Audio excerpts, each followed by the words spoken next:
Tu es digne et nul ne peut t'adorer pour moi.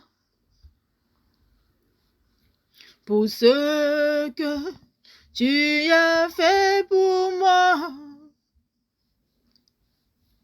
Non, nul ne peut t'adorer pour moi. C'est ma louange, toute ma louange. Reçois ma louange, toute ma louange. Et je ne me tairai point. Je t'adorerai toujours. Et tant que je respire, je t'adorerai toujours. C'est ma louange, toute ma louange. Reçois ma louange, toute ma louange. Alléluia, alléluia, Hosanna. Oui, Seigneur, je me tairai point, Papa Yahweh. Je t'adorerai de tout mon cœur. Oui, tu es digne, Seigneur. Tu es digne tant que Père. Je te dis merci pour tous tes bienfaits dans ma vie. Parce qu'ils sont incalculables, Père. Tes bienfaits dans nos vies sont incalculables. Et jamais je me tairai. Jamais, Père, je ne cesserai de témoigner ta gloire. Jamais, jamais, Seigneur, je ne cesserai de proclamer ton saint nom par toute la terre. Sois encore glorifié. Sois encore magnifié pour ce moment. Merci pour tes conseils que tu nous donnes, Père, pour grandir en toi. Merci, Seigneur, pour tes orientations que tu nous révèles, Seigneur, afin de savoir comment nous approcher et de plaire à toi seul, notre seul époux. Sois encore glorifié, Père. Toi, ceux qui nous montrent comment t'aimer, toi, ceux qui nous montrent comment marcher comme tu le désires, que toute la gloire et l'honneur te soient rendus en ce moment. Merci, Jésus. Oui, bonjour, peuple de Dieu, bonjour, bonjour, shalom, shalom. C'est votre sœur Marjolie. Je vais encore partager avec vous la bonté de notre papa, l'amour de notre papa, celui-là qui sait mieux nous conseiller que quiconque bien-aimé. Personne ne peut nous conseiller comme le Seigneur le fait. C'est la raison pour laquelle il nous appelle à rechercher ensemble son intimité bien-aimée. Le Seigneur nous appelle à rechercher, à avoir une relation intime avec lui. C'est dans la relation intime que le Seigneur nous enseigne et nous montre comment plaire à lui et comment déverser sa gloire, comment plaire à lui afin qu'il déverse sa gloire dans nos vies bien-aimées. Surtout en ces temps-ci, nous devons chercher à plaire au Seigneur, chercher à entrer dans les profondeurs de sa sainteté. C'est là que tu trouves ta part de bonheur. C'est là que tu trouves ce qu'il te faut pour avancer sur cette terre si bien-aimée. Arrêtons de marcher comme des aveugles. Il dit, c'est avec nos yeux, c'est avec ses yeux qu'on voit bien aimé. Avec tes yeux physiques, tu ne vois ce qui est devant toi. Mais alors le Seigneur, il te fait la grâce de voir avec ses yeux. C'est-à-dire, c'est que tu vois jusqu'à l'invisible. Et pour voir l'invisible, ça veut les yeux du Père qu'on voit, bien aimé. Pour entendre l'invisible, ça veut les oreilles du Père qu'on entend. Pour parler de l'invisible, ça veut la bouche du Seigneur qu'on parle, bien aimé. C'est là qu'il veut qu'on se rapproche encore de lui. Je vais encore aujourd'hui vraiment témoigner la grandeur de notre Père qui nous conseille en toutes choses. Le seul problème avec nous, c'est parce qu'on ne lui demande pas. Lorsqu'on fait certaines choses, on ne lui demande aucune orientation. Pourtant, il nous dit dans sa parole, nous ne devons rien faire sans lui. Et nos aînés dans la foi, les apôtres, le prophète David, par exemple, on dit il consultait le Seigneur en toutes choses. C'est-à-dire le Seigneur veut aussi qu'on le consulte en toutes choses, bien aimé. Oui, c'est par rapport au mariage.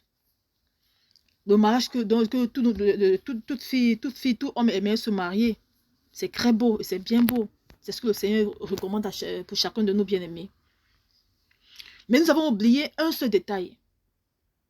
Le tout n'est pas de se marier, mais c'est de savoir avec qui se marier. Et celui qui sait avec qui on doit se marier s'appelle encore Jésus de Nazareth.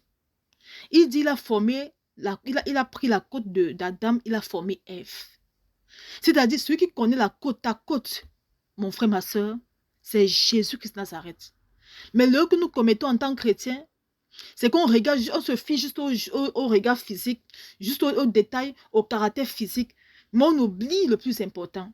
Et le plus important, c'est le spirituel, c'est l'intérieur de cette personne que tu ne vois pas. Et la seule personne qui peut te révéler cet intérieur s'appelle le Seigneur. Mais on oublie toujours cette partie-là. Et voilà ce qui fait en sorte que les gens se marient aujourd'hui, demain ils divorcent. Aujourd'hui, il y a plus de divorces chez les chrétiens même que chez les païens. Aujourd'hui, il y a plus de malheurs, de pagailles, de querelles dans les mariages chrétiens même que chez les païens, bien-aimés. C'est une honte pour nous. Pourtant, notre Père est là. Il attend juste que tu te consacres à lui et que tu lui demandes toutes choses pour qu'il t'oriente. Mais aujourd'hui, on fait les mauvais choix parce qu'on ne va pas lui demander toutes choses.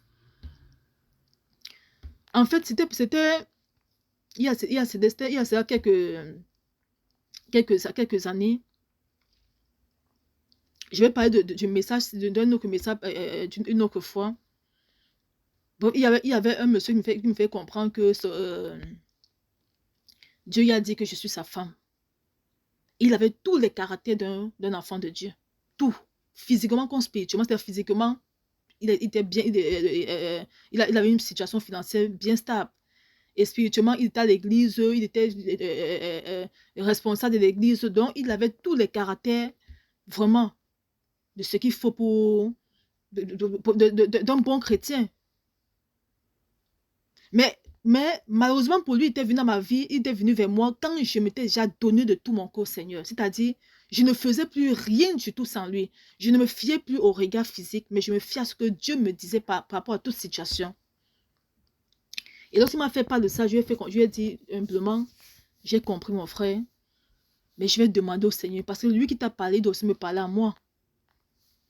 Et lorsque j'ai donc demandé au Seigneur, la réponse, je vais parler de ça dans un autre message. Là, c'est pour donner le conseil que le Seigneur m'a donné par rapport au mariage.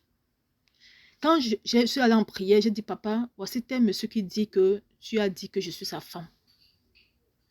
Mais où je suis, c'est ton pied, mon pied, Seigneur. Je ne veux pas mettre un pied tant que tu ne m'as pas ordonné de mettre ce pied-là. Est-ce qu'il est vraiment ton fils? Est-ce que tu le connais? C'est vraiment lui qui l'a envoyé. Est-ce que c'est avec lui que je vais te servir toute ma vie de génération en génération? Parce que je ne veux pas m'égarer, Seigneur. Et voilà, c'était ma prière là-bas que j'avais faite, bien aimée. Le premier jour, voici ce que le Seigneur m'a révélé. Le premier jour, le Seigneur envoie son messager me parler. Et dans la révélation, voici ce que le messager du Seigneur disait, bien aimé. Il disait, la femme est celle qui tient son foyer dans la prière et physiquement. Et ensuite disait, la façon dont tu étais entretenu avant ton mariage. Lorsque tu ancres dans ton foyer, fais l'effort de rester ainsi afin de toujours plaire à ton mari. Voilà le message que le message du Seigneur m'avait parlé. Donc il a envoyé son messager m'enseigner par rapport au mariage. Et là, par rapport à la réponse qu'il avait demandé, il m'a donné la réponse le deuxième jour. C'est dans une autre vidéo, dans une autre vidéo que je vais parler de ça et expliquer beaucoup de choses. Bien-aimés, écoutons ce que le Seigneur nous donne comme conseil. Nous passons le temps à aller chercher les coachs humains. Le Seigneur, dans sa parole, malheur à quiconque se confie à l'homme bien-aimé. Le Seigneur connaît toutes choses. C'est lui qui est le créateur de toutes choses bien-aimées. Il peut nous donner tous les conseils qu'il faut. Et les conseils de vie bien-aimés. Regarde le conseil que le Père me donne. Et c'est pour toi aussi, c'est pour nous tous. Il dit bien la femme, nous sommes toutes des femmes. Voilà ce que le Père demande, bien-aimé. On s'égare parce qu'on n'est pas dans la parole de Dieu. On s'égare parce qu'on n'a pas d'intimité à le Père. Pourtant, il a la réponse, la solution à tous nos problèmes sur cette terre, bien-aimé. Mais nous souffrons pourquoi? Parce que nous ignorons toutes ces choses, bien-aimé. Le Seigneur dit, mon frère, ma soeur, que la femme, toi qui veux te marier, ma soeur, écoute ce message si c'est pour toi. Voici ce que le Père dit.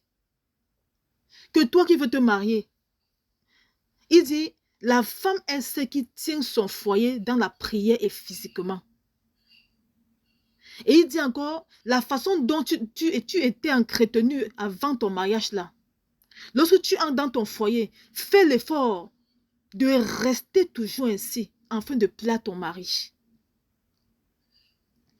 Le Seigneur nous apprend quoi, si bien aimé, que la femme, non seulement spirituellement, tu l'as pour prier pour ton couple soit stable, mais physiquement aussi, de la même façon que il t'a épousé parce que tu as de bons caractères, parce que tu étais soumise, parce que tu faisais des bons plats, tu étais joyeuse, tu étais respectueuse, tu étais vraiment accueillante, et tu étais entretenue. Il dit, lorsque tu es dans ton foyer, tu dois garder tout, tu fais l'effort de garder ça dans ton foyer. Il dit bien, fais l'effort, parce que c'est que ce n'est pas facile, mais fais l'effort afin de toujours plaire à ton mari. Et la parole de Dieu dit dans Proverbe 14, verset 1, la femme sage bâtit sa maison, et la femme insensée la renverse de ses propres mains. Dans Proverbe 21, verset 9, il est écrit, mieux vaut habiter à l'angle d'un toit que de partager la demeure d'une femme querelleuse. Bien-aimé, écoute ce que le Seigneur nous conseille. Il dit, avant de vouloir te marier, voici le conseil que tu dois, voici ce que tu dois savoir du mariage. Ce que le Seigneur dit, donc c'est la base du mariage, là-bas, il n'y a pas autre chose. Si en tant qu'enfant de Dieu, on comprend cette base-là, alors nous allons réussir dans notre foyer. Il dit, toi, femme qui veut te marier, ton mari t'a épousé parce que il a vu en toi les caractères qu'il n'y avait pas ailleurs, chez certaines personnes. C'est la raison pour laquelle il t'a épousé. C'est parce que tu as les bons caractères. C'est parce qu'à ses yeux, tu lui plaisais aussi physiquement. C'est parce que tu étais aussi une femme chrétienne. Mais le Seigneur te dit, ma fille, quand tu entres dans ton mariage, fais l'effort de demeurer ainsi.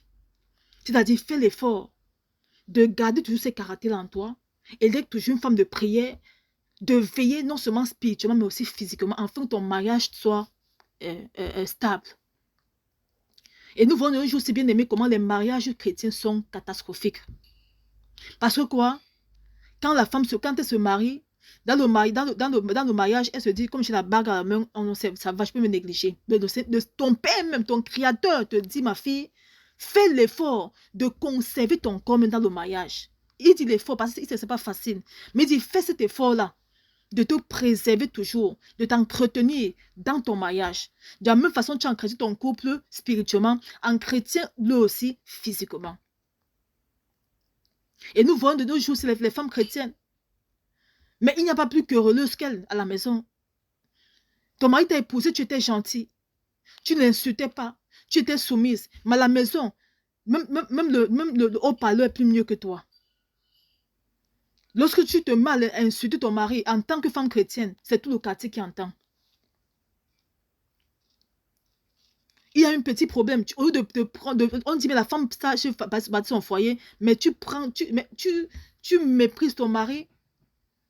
On n'en dit combien pas qu'il y a des maris qui sont négatifs. Ça, c'est ce que le Seigneur enseigne par rapport à la femme.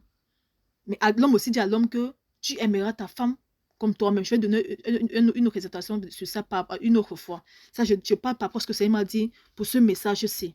Concernant la femme, le rôle de la femme dans le foyer.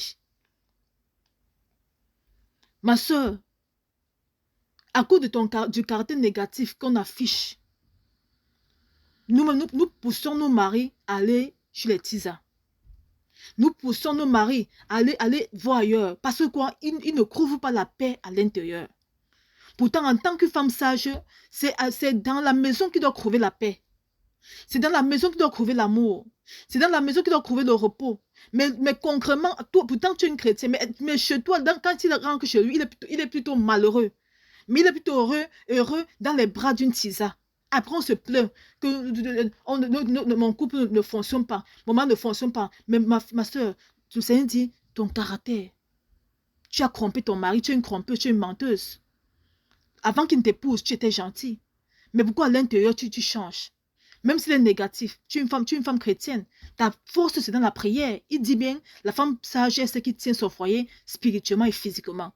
Quel qu'en soit le caractère que ton mari a, est-ce que ce caractère est plus fort que Jésus Nazareth, ma soeur? Non. Mais si tu es sage, alors va dans la prière. Prends autorité cet esprit qui veut nuire à ton mari. Prends autorité à cet esprit de méchanceté que ton mari affiche. Mais le Seigneur le Seigneur va détruire cet esprit-là dans ton mari. Et ton mari sera comme tu veux. C'est toi qui dois modeler ton mari, ma soeur. C'est toi qui dois lui donner la forme que tu veux dans la prière. C'est dans la prière qu'on fait toi en tant que femme chrétienne, ma soeur. Enfin, en tant que femme sage. Ne faisons pas... mes frères, mes soeurs, partout dans le monde entier, ne faisons pas des choses par la chair. Non. Si nous sommes chrétiens, alors laissons le Seigneur agir en toutes choses dans notre vie. À chaque fois qu'il y a quelque chose dans ton mari, dans ton foyer, si ça ne va pas, c'est dans la prière que tu vas trouver la solution. Physiquement, ferme ta bouche, parce que quand tu la bouches, tu donnes l'opportunité au diable de continuer à nuire à ton foyer. Et tu donnes l'opportunité aux ténèbres de prendre ton mari, aller donner à une tisa. Entre-temps, tu souffres. Pourtant, c'était ton mariage. Mais après, quand vous divorcez, tu te mets à regretter. À cause de ton caractère. Voici ce que ton père te dit. Jésus de Nazareth te dit que tu dois garder le caractère possible que tu avais avant de te marier là. Tu dois garder ça dans ton mariage. Quel qu'en soit le caractère que ton mari a, toi, va dans la prière. Va le modeler là-bas dans la prière. Va le façonner dans la prière. Va lui donner la forme que tu veux dans la prière. C'est-à-dire, tout ce que tu veux qu'il soit là. Va demander ça à ton père Jésus de Nazareth.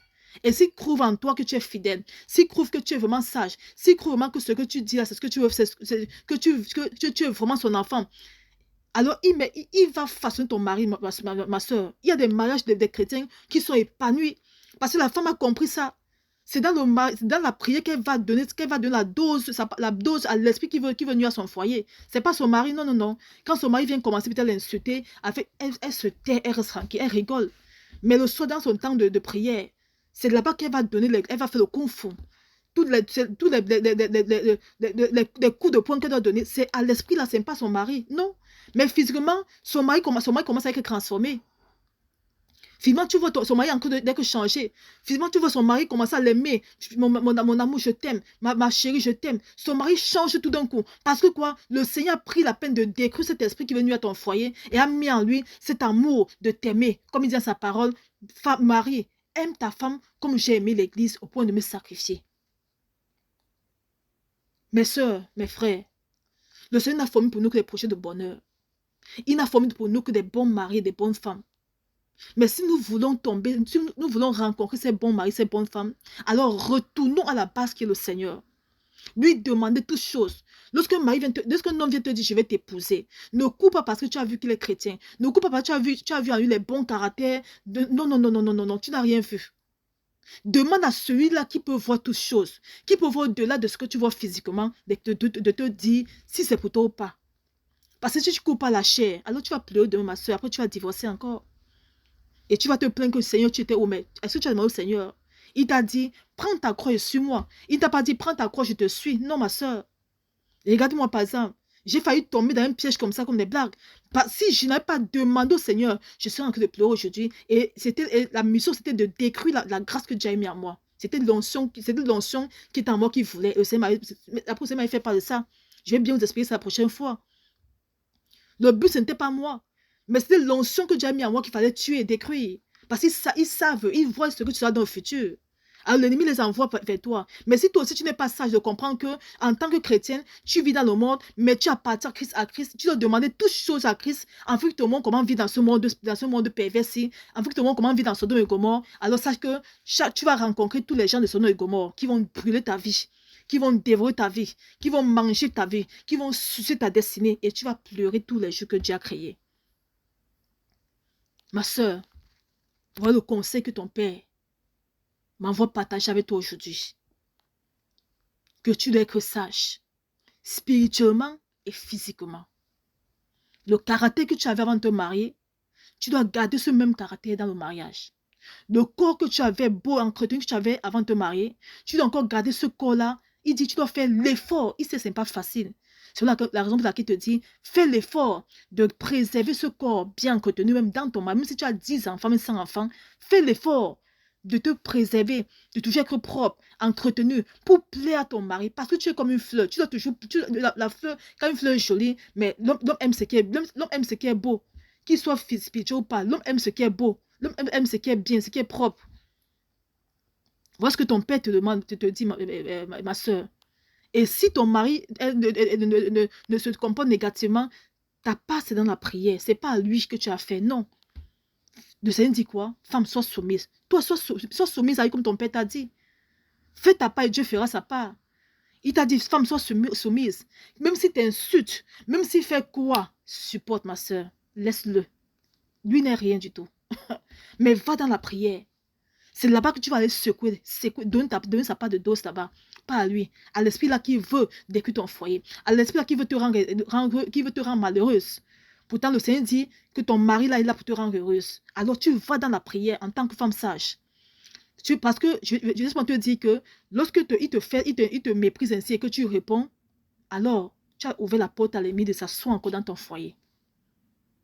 Mais par contre, si tu fermes ta bouche, ça veut dire que tu comptes sur Christ. Alors, puisque tu comptes sur Christ, alors va dans la prière. Prends ton temps de jeûne. Va là-bas, tu pries. Tu donnes toutes les doses que tu vas à cet esprit. Tu prends autorité de cet esprit. Tu pries. Ne te fatigue pas. Sois patiente. Même si après ta prière, tu repens, tu t'insultes. Ne réponds pas, ma soeur. Parce que le Seigneur va aussi voir si tu as vraiment la foi qu'il est la base de ton mariage.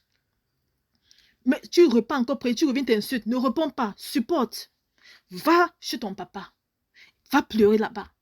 Tous les insultes qu'il te dit là, va dire ça à ton père là-bas. Papa, regarde ce que ton fils fait. Regarde papa, mais change-le.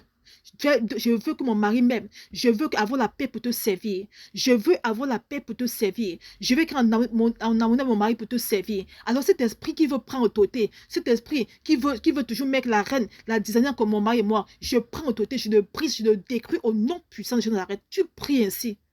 Et le temps marqué par ton père.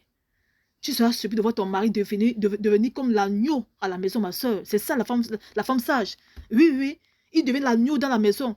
Il devient tellement doux. Au point dehors, les gens diront que c'est sûr que tu l'as même goissé. Mais tu souris. Ta part de gosse, c'est dans la prière. C'est ça notre force, bien-aimé. Notre force, c'est dans la prière. Ce n'est pas la bouche. La bouche, c'est faite pour prier, pour louer le Seigneur, pour l'adorer et pour proclamer sa gloire.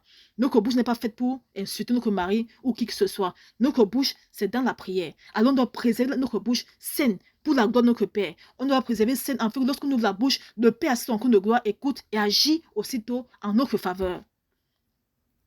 Parce que je tenais à partager avec vous, mes soeurs, par tout le monde entier, mes frères et sœurs, que ça nous fasse grâce et nous fortifie, continue de nous fortifier et de nous enseigner au travers de tous ces conseils. Soyons bénis et que toute la gloire lui soit rendue pour toujours. Merci Jésus pour ce moment. Que toi ce soit glorifié, que toi ce soit honoré. Et merci pour tout ce que tu fais pour chacun de nous, Seigneur. Sois béni. Amen.